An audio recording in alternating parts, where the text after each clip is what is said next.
नमस्कार दोस्तों, आज की हमारी कहानी का नाम है अस्तित्व। फोन की घंटी अचानक बज उठी।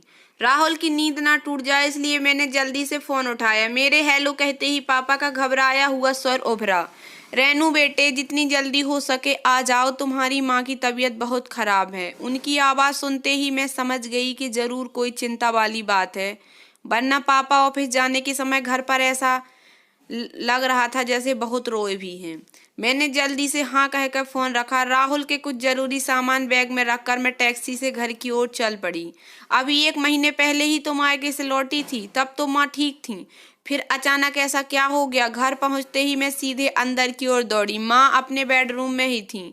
पापा और शिवम भी वहीं थे। शिवम हॉस्टल से घर आया हुआ है। इसका मतलब बात ज्यादा ही सीरियस है। मैंने माँ की ओर देखा। माँ एकटक मुझे ही देख रही थी। अब कुछ बोलेंगी भी। ये 1 महीने में क्या हालात बना ली हैं अपनी। मैं हमेशा की तरह माँ से झुल्लाकर ही बोल रही थी। माँ ने मेरा हाथ पकड़ा हुआ था। तभी पापा डॉक्टर के साथ अंदर आ गए। चेकअप के बाद डॉक्टर ने माँ को मृत घोषित कर दिया। मैं अचंभित थी कि ऐसा क्या हो गया कि माँ हम सबको छोड़कर चली गई। मैंने भागते हुए डॉक्टर को रोका। क्या हुआ था मेरी माँ को? आपको नहीं मालूम कि उन्हें कैंसर था? जो इतनी देर से पता लगा, कुछ करने को बचा ही नहीं। डॉक्टर तो चले गए पर कुछ मुझ पर एक प्रश्न चिन्ह लगा गए। पापा चुपचाप एक तरफ खड़े थे। मैं उनके पास जाकर खड़ी हो गई। मुझे क्यों नहीं बताया आपने? तुम्हारी माँ ने ही मना किया था। कहने लगी राहुल बहुत छोटा है, उसे कोई इन्फेक्शन हो गया तो वो जीते जी मर जाएगी, और तुम्हें भी वो परेशान नहीं करना चाहती थी। पापा उदास थी इसलिए मैं चुप लगा गई। लेकिन माँ की यही सब महानता मुझे अच्छी नहीं लगती। इतना भी नहीं सोचा कि मैं कितना तड़पूंगी उनके बिना। ऐसा नहीं था कि मैं माँ से प्यार नहीं करती थी। मैं शुरू से ही मुंहफट और जिद्दी थी। माँ से भी हमेशा झुल्ला कर ही बात करती थी। मैंने घर में माँ का वर्चस्व हमेशा निम्न देखा। कभी उन्हें अपने अधिकारों का प्रयोग करते नहीं देखा। हमेशा हर बात वो पापा से पूछ पूछ कर ही करती। मेरी सहेलियों की माँ जैसी मेरी माँ एकदम नहीं थी। मेरी कभी उनसे बनती नहीं थी। पापा के अतिशय लाड़ ने मुझे बिगाड़ दिया था। अपनी हर बात मनवाना मेरा स्वभाव बन गया था। मेरी शादी के समय भी माँ के चेहरे पर सब कुछ था, मगर कुछ नहीं था तो वो अधिकार भाव था। हर काम ताई से पापा से पूछ पूछ कर ही कर रही थी। यहाँ तक कि शादी की शॉपिंग भी मैंने पापा ने ही की थी। फिर जब राहुल होने वाला था तब संजय मुझे मायके छोड़ गए थे। माँ मेरी बहुत सेवा करती पर मैं रोजाना ही उनसे उलझ पड़ती। एक दिन माँ फोन पर बातें कर रही थी। प्रसव संबंधी हर छोटी से छोटी बात 2-3 बार पूछ रही थी। बस इतनी सी बात पर मेरा मूड उखड़ गया और मैंने माँ को खूब बातें सुना दी। 2 बच्चों की माँ होकर भी तुम इतनी सामान्य बातें पूछ रही हो। जो सुनेगा वो ही तुम पर हंसेगा। शायद तुम हमारी देखभाल ही नहीं करना चाहती।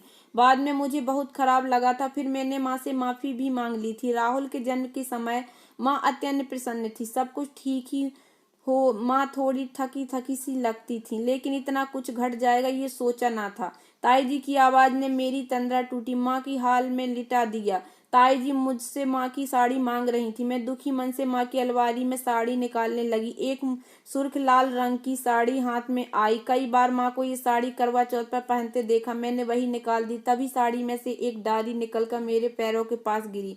माँ की अलमारी से डायरी मिलना घोर आश्चर्य था, क्योंकि मैंने माँ को कभी पढ़ते लिखते नहीं देखा था। पढ़ने की उत्कृष्टता चरम पर थी, पर समय अनुकूल नहीं था, इसलिए डायरी अपने कमरे में रख पुनः बाहर आ गई। फिर जैसे सब कुछ यथावत होता गया। माँ का पार्थिव शरीर अंतिम क्रिया कर्म के लिए ले जाया गया। संजय मेरे साथ ही थे।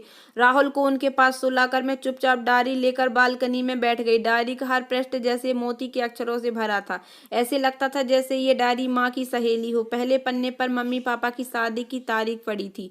माँ ने वहीं से लिखना शुरू किया था। आज मेरी शादी है। पता नहीं कैसे लोग होंगे। मैंने तो आज तक परिवार नहीं देखा। क्या मैं विवाह के बाद की जिम्मेदारियों को निभा पाऊंगी? जब से होश संभाला है, खुद को अनाथ आश्रम में ही पाया है। वार्डन दीदी के आदेशों का पालन किया। अधिकार प्रयोग करने से डर लगता है।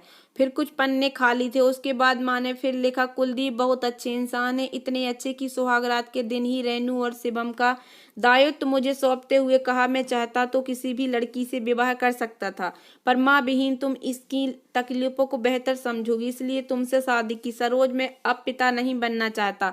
मैंने भी मूक सहमति दे दी थी। मुझे तो कुछ समझ नहीं आ रहा था, लेकिन अगर आगे नहीं पढ़ूंगी तो माँ का इतना बड़ा राज हमसे छिपा था। रेनू और शिवम बड़े हो गए। शिवम हॉस्टल चला गया और रेनू की शादी में बड़ा अरमान था कि शॉपिंग करूं, पर कुलदीप ने कहा तुम्हें अनुभव नहीं। रहने दो, मन हुआ कि कहूँ मुझे तो बच्चे पालने का भी अनुभव नहीं था, फिर भी आपने मुझसे शादी तो की न। रेनू मुझसे बड़े घर की औरतों के हाव भाव ढूंढती है, कभी मेरी बेटी बनकर मेरे करीब नहीं आई, हमेशा उखड़ी रहती है। अब मैं कैसे समझाऊं कि उसके प्रसव पीड़ा तकलीफ कुछ भी नहीं तो मैं नहीं बांट सकती, और ना ही कोई झूठा दिलासा दे सकती हूँ। जब मैंने वो दर्द सहा ही नहीं तो बांटूंगी कैसे। रेनू माँ बन गई, कितना कोमल स्पर्श है। मुन्ने का रेनू कितनी खुश थी। क्या माँ बनने के बाद ऐसी ही प्रसन्नता होती है। फिर कुछ पन्ने खा ली थी, शायद माँ को समय नहीं मिला था। माँ ने आखिरी पन्ने पर लिखा था, आजकल बहुत जल्दी थक जाती हूँ, काम नहीं कर पाती हूँ, सोचती हूँ कुलदीप के साथ डॉक्टर के पास जाऊं, पर अभी घर में सब कितने खुश हैं रेनू और मुन्ने के साथ। मेरी तबीयत का सुनकर सब परेशान हो जाएंगे, बाद में बताऊंगी। उसके बाद की पूरी डायरी खाली थी। मैं समझती मेरी सारी गलतियों की सजा माँ ने मुझे एक बार में ही दे दी थी। जब 1 महीने तक माँ मृत्यु और जीवन के संघर्ष कर रही थी और मैं एक ही शहर में रहते हुए भी अनजान थी। माँ, तुम अपने साथ मेरे वजूद, अहंकार, दम्भ सब कुछ ले गई। तुम अनाथ थी ही नहीं माँ, तुम हमें अनाथ कर गई। माँ, मैं बार बार माफी मांग रही थी, पर आज माँ मेरे पास नहीं थी। मैं अस्तित्व विहीन हो माँ के अस्तित्व में ही स्वयं की तलाश कर रही थी। तो दोस्तों, कैसी लगी आपको ये कहानी। अगर आपको ये कहानी थोड़ी सी भी पसंद आई हो तो प्लीज़ मेरे वीडियो को लाइक कर देना। चैनल पर नए आए हो तो प्लीज़ सब्सक्राइब कर लेना और ज़्यादा से ज़्यादा शेयर करना। धन्यवाद दोस्तों।